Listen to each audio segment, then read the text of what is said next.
Di Sabtu kuno rumeksa ing awan, di Sabtu geni rumeksa ing wengi. Reksanen aku saomah lan donyaku, yen ora gelem reksa gegrek ulumu salombo lan milih getihmu satetes.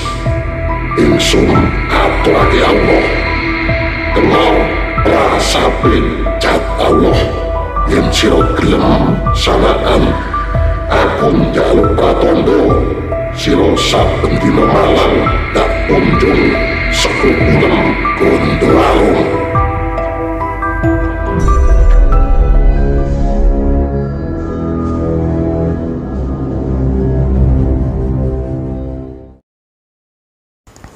Bismillahirrahmanirrahim.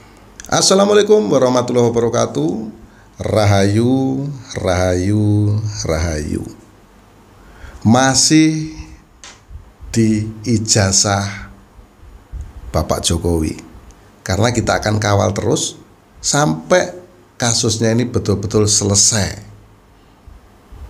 Namun jangan lupa tekan tanda subscribe, tanda lonceng sebagai bentuk notifikasi.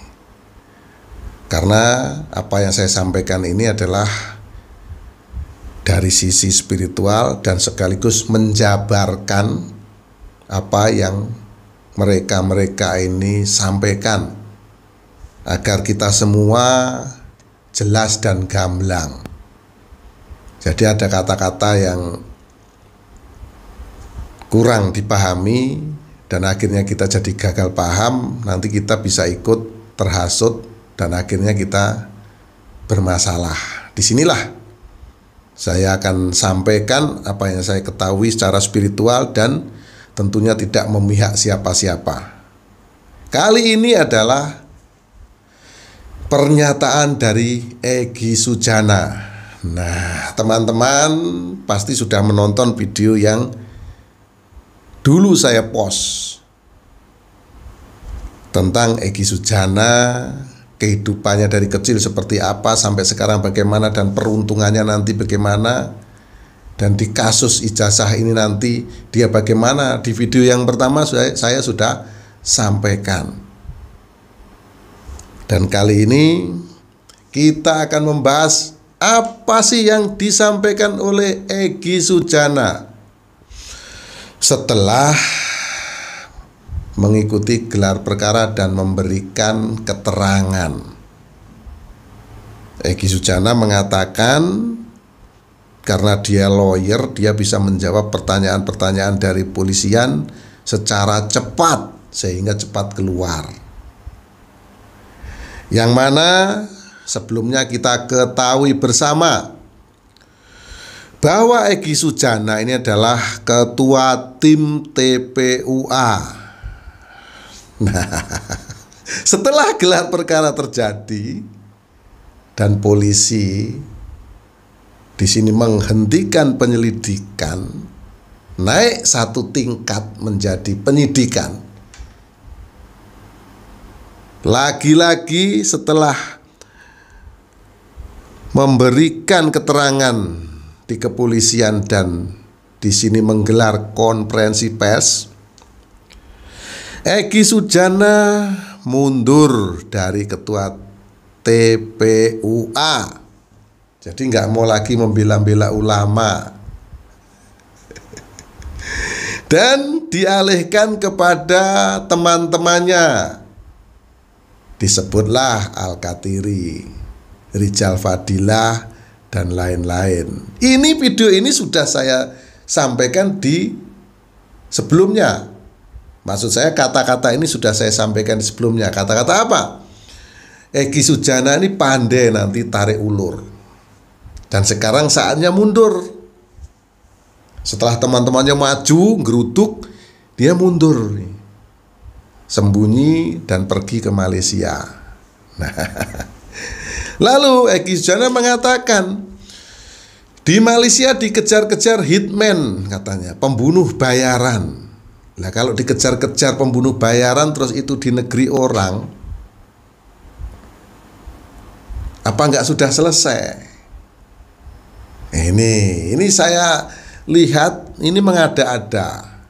Ya, ini membuat cerita-cerita saja. Istilahnya ingin mengalihkan fokus orang-orang ini bicara tentang apa dan dia membuat cerita baru apa.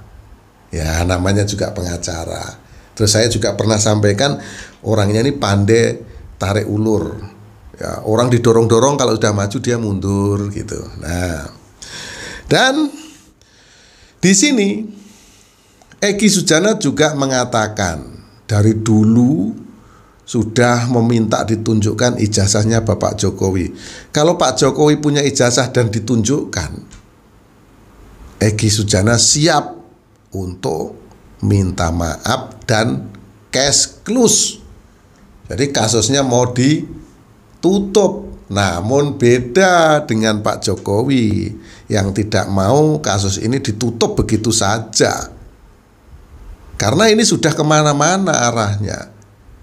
Sudah ada unsur menghasut, mempengaruhi orang lain, dan merusak nama baik seseorang, yaitu Pak Jokowi sendiri. Enak saja ditunjukkan jebret lalu cash close, saya minta maaf. Gimana? Namanya sudah rusak. Dunia sudah tahu. Dan perlu teman-teman ketahui, gelar perkara khusus tersebut mengatakan ijazah Bapak Jokowi asli, dan UGM juga sudah mengatakan memang asli dikeluarkan dari sana. Ada fotonya saat KKN, ada kwitansinya saat daftar kuliah dan lain sebagainya. Nah, kalau UGM sudah mengatakan demikian, seharusnya juga sudah selesai masalah ini. Namun kemana-mana arahnya, ya, malahan sampai ke Mas Gibran, ya, ini terpengaruh ini, sampai Purnawirawan ini terpengaruh dengan ini semua. Akhirnya apa? Betor mengatakan ijazahnya Jokowi dicetak di Pasar Pramuka. Wah, jangan-jangan punya Gibran, Mas Wapres juga demikian. Ini kan sudah kemana-mana, sudah ngaco. Nah, TPUA, kenapa panjenengan tidak percaya dengan polisi? Kok lapor polisi? Nah, ini ya. Nah, jadi di sini yang dilakukan oleh Egy Sujana ini, yang dia sampaikan ini bukannya takut untuk menghadapi persoalan yang terjadi. Dia pergi ke Malaysia, yang dulu ngomongnya berobat, itu ternyata apa? Ternyata dia di sana ini tidak mau terlibat dengan kasus yang dialami oleh Roy Suryo, Rismond, dan yang lain-lain. Jadi jangan digabung-gabungkan. Nah, ini teman-teman. Padahal ini kemarin ini menjadi satu kesatuan yang utuh mereka. Dan di sini untuk menangkis ini semua, Egy Sujana juga sudah mengatakan selama 2 bulan ini tidak pernah bicara, hanya diam. Inilah kepandaian dari Egy Sujana yang saya sampaikan di depan tadi. Saat orang sudah didorong maju, dia akan mundur. Nah, nanti saatnya maju. Ya kan begitu. Kalau kita lihat kemarin saat dipanggil dimintain keterangan di Malaysia sakit. Ternyata di Malaysia dikejar-kejar pembunuh bayaran atau hitman. Nah, dan di sini berkali-kali Egy Sujana mengatakan kasus ini simpel. Kalau Pak Jokowi mau menunjukkan ijazahnya, cash close, dia sanggup minta maaf dan masalah ini selesai. Dan kepergian ke Malaysia ini Egy Sujana takut kalau ditangkap. Nah, takut kalau ditangkap akhirnya merembet kemana-mana. Di sini polisi sudah pasti ada kesimpulan atas ucapan dan kata-kata Egy Sujana ini.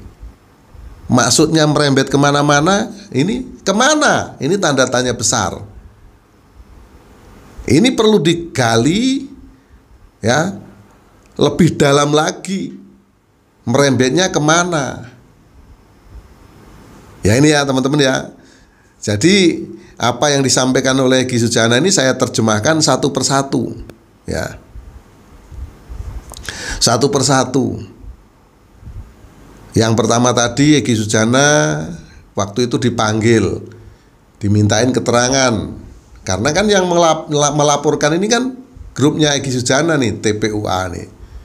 Ketuanya Egy Sujana saat itu. Nah, tapi sekarang sudah mengundurkan diri. Digantikan oleh Rizal Fadilah dan teman-temannya. Nah, inilah tarik ulur yang dimiliki oleh Egy Sujana. Kemampuan tarik ulurnya ini yang tidak dimiliki oleh yang lain. Yang lain itu maju terus ya. Biar tekor, gak apa-apa asal kesohor. Ya, akhirnya apa? Nyonyor. Terjerat kasus. Nah, itu ya teman-teman ya. Nanti setelah diperiksa, ini nanti masuk ke penyidikan. Satu persatu diperiksa. Setelah itu, karena sudah penyidikan, lalu polisi menyimpulkan ada tersangka-tersangkanya, baru diajukanlah ke pengadilan. Di pengadilan nanti akan lebih ramai lagi. Dipanggillah saksi-saksi. Saksi-saksinya siapa? Ya di mana kejadiannya Egy Sujana bicara tentang ijazah Bapak Jokowi? Di channel YouTube-nya siapa? Di situ nanti yang punya YouTube juga akan dipanggil, dijadikan saksi. Bisa juga dijerat dengan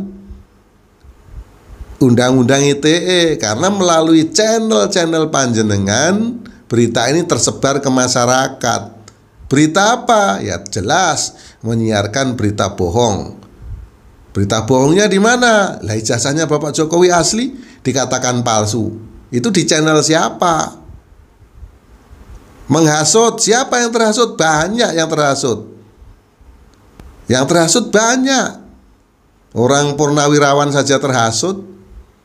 Nah, selanjutnya banyak orang yang demo yang pro dan yang kontra pada demo. Ini kan terhasut atas berita-berita yang disebarkan. Nah ini teman-teman, sebagai warga negara kita yang nggak sekolah ini, yang ya boleh dibilang nggak pinter ini, kita harus cermati setiap ucapan atau kata-kata dari bapak-bapak yang hebat yang terus mempersoalkan ijazah Bapak Jokowi ini. Sudah dinyatakan asli, masih ngotot juga tidak asli. Ya, kalau memang tidak percaya dengan keputusan polisi, ngapain panjenengan lapor polisi? Ini. Nah. Ya. Jadi itulah kehebatan dari Egy Sujana. Sudah mendorong teman-temannya maju, dia mundur. Oke sahabat, demikian yang saya sampaikan. Semoga ini menjadikan pelajaran yang berharga untuk kita semua. Bagaimana ya kita menghargai orang, menghormati orang. Nah, ini patut kita jadikan teladan. Siapa yang jadi teladan? Panjenengan semua, teman-teman semua bisa menyimpulkan apa yang saya sampaikan. Mohon maaf atas segala kekurangan, kata-kata yang kurang sopan mohon dimaafkan. Akhirul salam wabillahi taufiq wal hidayah. Wassalamualaikum warahmatullahi wabarakatuh. Rahayu.